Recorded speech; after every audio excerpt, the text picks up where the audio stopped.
नमस्कार दोस्तों, मैं अनिल कुमार और आप देख रहे हैं केमिस्ट्री ऑफिशियल यूट्यूब चैनल। आज हम डिस्कस करेंगे रेजोनेंस रमन स्पेक्ट्रोस्कोपी, जिसको शॉर्ट में RRS के नाम से भी जानते हैं। तो स्टार्ट करते हैं। Raman spectrum is generally obtain by irradiating, यानी इरेडिएशन के दौरान रमन स्पेक्ट्रम प्राप्त होते हैं सामान्यतः। इन द सिस्टम में a region where the molecule do not observe the incident beam of light. इस दौरान मॉलिक्यूल इंसिडेंट लाइट को ऑब्जर्व नहीं करना चाहिए। किसके दौरान? इरेडिएशन के दौरान। All Raman active modes of molecule will produce the spectrum, यानी सभी रमन एक्टिव मॉलिक्यूल क्या करते हैं? रमन स्पेक्ट्रम का उत्पादन करते हैं, प्रोड्यूस करते हैं। रमन एक्टिव मॉलिक्यूल्स क्या होते हैं? यानी रमन एक्टिव मॉलिक्यूल्स होते हैं जिसके लिए म्यू का मान क्या होता है? 0 होता है। ठीक। When the frequency of incident beam falls in the absorption region of the sample, most of vibrational bands are decreased through self absorption। यानी जब इंसिडेंट बीम को या इंसिडेंट बीम की फ्रीक्वेंसी को किसी अब्जॉर्प्शन रीजन या सैंपल पर आपतित करवाया जाता है, मोस्ट ऑफ वाइब्रेशन बैंड्स की फ्रीक्वेंसी क्या होती है? डिक्रीज होती है थ्रू सेल्फ अब्जॉर्प्शन के कारण। यानी कुछ मात्रा में फ्रीक्वेंसी का क्या किया जाता है? अब्जॉर्प्शन भी किया जाता है।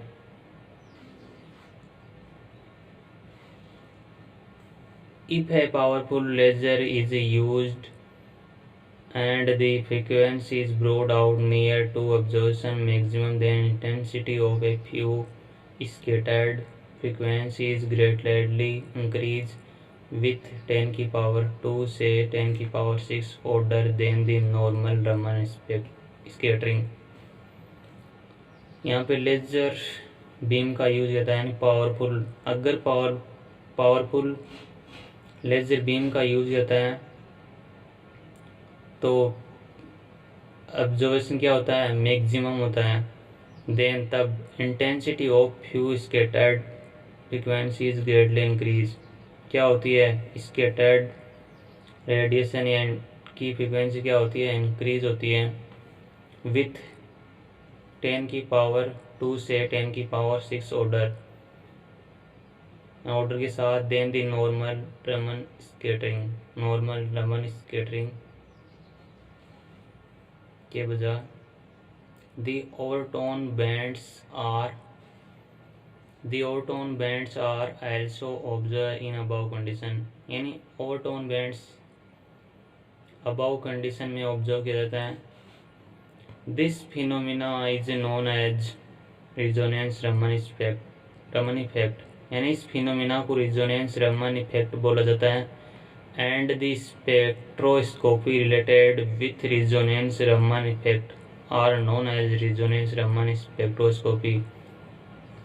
और इस प्रकार की स्पेक्ट्रोस्कोपी या रेजोनेंस रमन इफेक्ट से रिलेटेड स्पेक्ट्रोस्कोपी को हम रेजोनेंस रमन स्पेक्ट्रोस्कोपी या RRS के नाम से जानते हैं।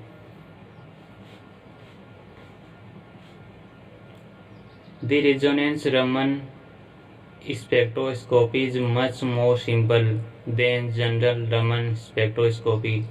यानी resonance Raman spectroscopy is more simple, यानी सिंपल है, बहुत सिंपल है, देन रमन स्पेक्ट्रोस्कोपी, यानी नॉर्मल रमन स्पेक्ट्रोस्कोपी के बजाय क्या है? RRS वेरी सिंपल है।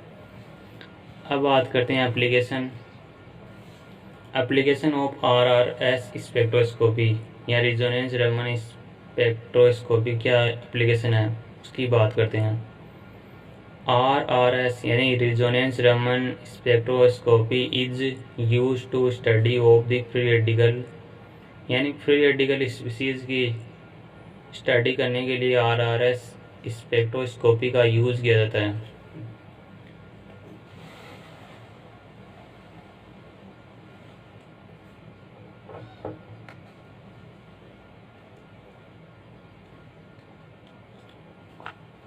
Resonance Raman spectroscopy is accurately method for the determination of anharmonicity constant Xc to resonance enhanced vibration modes, यानी अनहार्मोनिसिटी कांस्टेंट XC का निर्धारण करने के लिए ये एक परिशुद्ध मेथड है, यानी RRS स्पेक्ट्रोस्कोपी के द्वारा अनहार्मोनिसिटी कांस्टेंट का निर्धारण इजीली कर सकते हैं। Resonance Raman spectroscopy is used for the study of biological material, यानी बायोलॉजिकल मटेरियल की स्टडी करने के लिए भी रेजोनेंस रमन स्पेक्ट्रोस्कोपी का यूज़ किया जाता है।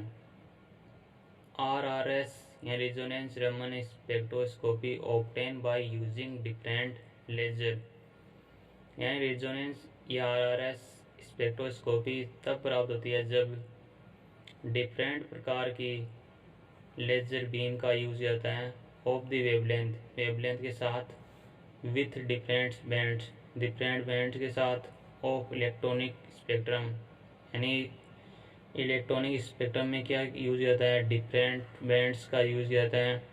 Of the compound is more informative, और इस प्रकार के कंपाउंड क्या होते हैं, मोर इन्फॉर्मेटिव होते हैं देन नॉर्मल रमन स्पेक्ट्रम की तुलना में।